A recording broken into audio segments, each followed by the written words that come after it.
En quelques jours, le Royaume-Uni a décidé de quitter l'Union Européenne, le Premier ministre anglais David Cameron a lui décidé de démissionner, et l'équipe de football anglaise s'est fait sortir de l'Euro par l'Islande et son sélectionneur a lui aussi démissionné. Retour sur cette semaine bien merdique pour les Britanniques avec le Brexit. On commence tout de suite.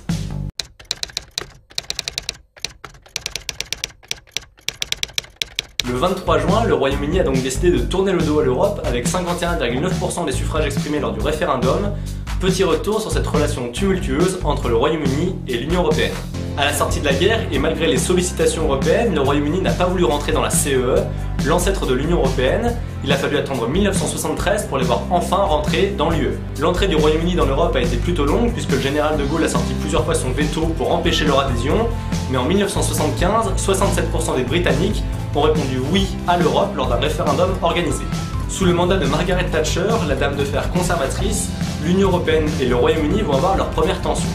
En effet, la Première ministre veut renégocier à la baisse la part des dépenses du Royaume-Uni dans le budget de l'Union Européenne et elle va l'obtenir.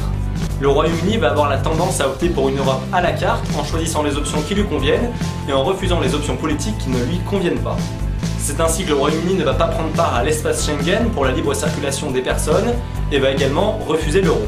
Lors des dernières élections européennes, c'est le parti UKIP qui est arrivé en tête des suffrages au Royaume-Uni et le Premier ministre David Cameron a promis au moment de sa réélection un référendum sur le maintien ou non du Royaume-Uni dans l'Europe.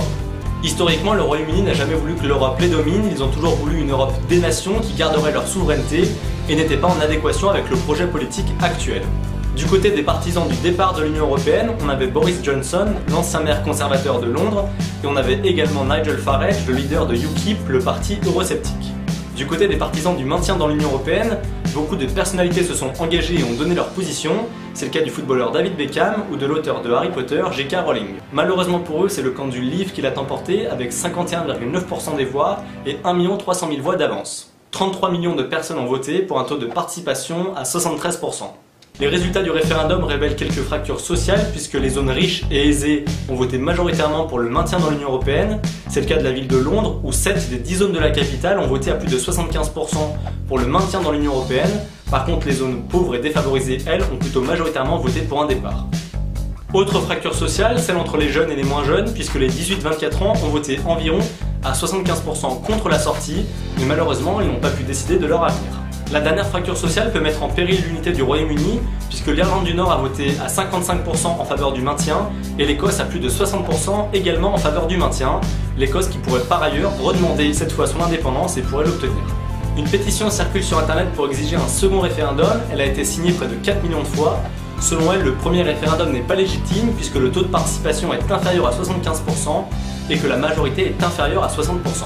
La pétition va être obligatoirement étudiée par le Parlement qui lui est majoritairement en faveur du maintien dans l'Union Européenne.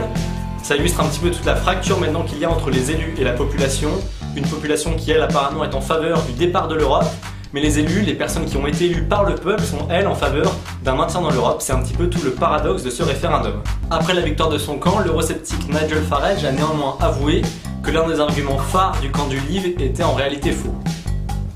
Des génies. En effet, le camp du Leave promettait que les 435 millions d'euros qui sont donnés chaque semaine par le Royaume-Uni à l'Union Européenne seraient désormais intégralement reversés dans le système de santé publique. À la télévision, Nigel Farage est revenu sur cette promesse en disant qu'elle serait très compliquée à tenir, voire même quasiment impossible. Pourtant, elle était notée sur leur tract, sur leur bus et un petit peu partout durant leur campagne. De plus, la somme avancée est totalement fausse, il faut la diviser par 2 pour tomber sur la vraie somme versée par le Royaume-Uni vers l'Union Européenne, environ 200 millions d'euros par semaine, pour une participation annuelle de 11 milliards d'euros. Pour l'emporter, le camp du Leave a axé sa campagne sur l'immigration qui semble poser souci aux habitants. En 2015, il y avait 300 000 immigrés au Royaume-Uni, 100 000 de plus que l'année précédente, ça représente environ 13% de la population. Alors que doit-on attendre de cette décision politique? Pour l'instant, pas grand-chose, puisque le Royaume-Uni n'a même pas fait encore officiellement sa demande de retrait de l'Union Européenne. David Cameron souhaite laisser ce soin à son successeur, qui arrivera dès cet automne à la tête du pays. Pour vous la péter un petit peu, c'est l'article 50 du traité de Lisbonne qui permet de se retirer de l'Union Européenne. L'Union Européenne, quant à elle, presse le Royaume-Uni pour activer les procédures de sortie, mais il faut savoir que ces procédures de sortie peuvent prendre ensuite jusqu'à 2 ans. On n'est donc pas prêt d'avoir le fin mot d'histoire pour l'instant. Suite au référendum, vous avez sûrement vu que la livre sterling était à son plus bas niveau depuis les années 80. Cependant, ne vous enflammez pas et n'essayez pas de jouer aux apprentis traders, puisque maintenant la livre sterling coûte 1,24€ au lieu de coûter 1,30€ juste avant le référendum. Pas de quoi faire des économies pour l'instant. Suite à ce petit crash monétaire, différentes agences de notation ont décidé de retirer le AAA au Royaume-Uni, AAA qui permet d'emprunter à des taux plus avantageux sur les marchés financiers, et AAA que la France n'a plus depuis déjà quelques années. Ne partez pas tout de suite, on en a bientôt fini. Pour l'instant, tant qu'aucun accord n'a été signé entre l'Union Européenne et le Royaume-Uni, rien ne change, que ce soit pour les échanges, pour les visas, pour les frontières.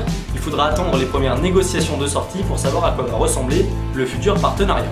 Par exemple, pour conserver des liens commerciaux, le Royaume-Uni pourra être membre de l'espace économique européen, comme la Norvège ou l'Islande qui, elles non plus, ne font pas partie de l'Union Européenne. En ce qui concerne Erasmus, c'est vrai que le Royaume-Uni fait partie des destinations préférées des étudiants français et que la crainte était bien présente sur les réseaux sociaux après l'annonce des résultats, mais là encore des dérogations sont possibles. Par exemple, la Norvège ne fait pas partie de l'Union Européenne, mais elle a un statut spécial qui lui permet d'accueillir des étudiants européens. Alors, rassurez, la crainte principale de ce référendum est de créer une réaction en chaîne et de donner l'idée à d'autres pays, que ce soit en France, en Allemagne, aux Pays-Bas ou même en Autriche, il y a quand même des partis eurosceptiques assez forts. Marine Le Pen et le Front National ont félicité le Royaume-Uni pour leur décision historique. C'est un petit peu ironique venant de la part d'un parti qui idolâtre Jeanne d'Arc, qui a botté, elle, les Anglais hors de la France. Jeanne, sauve-nous! Jeanne, sauve-nous! Je me fatigue. Allez, on va conclure. On va conclure parce que je me fatigue.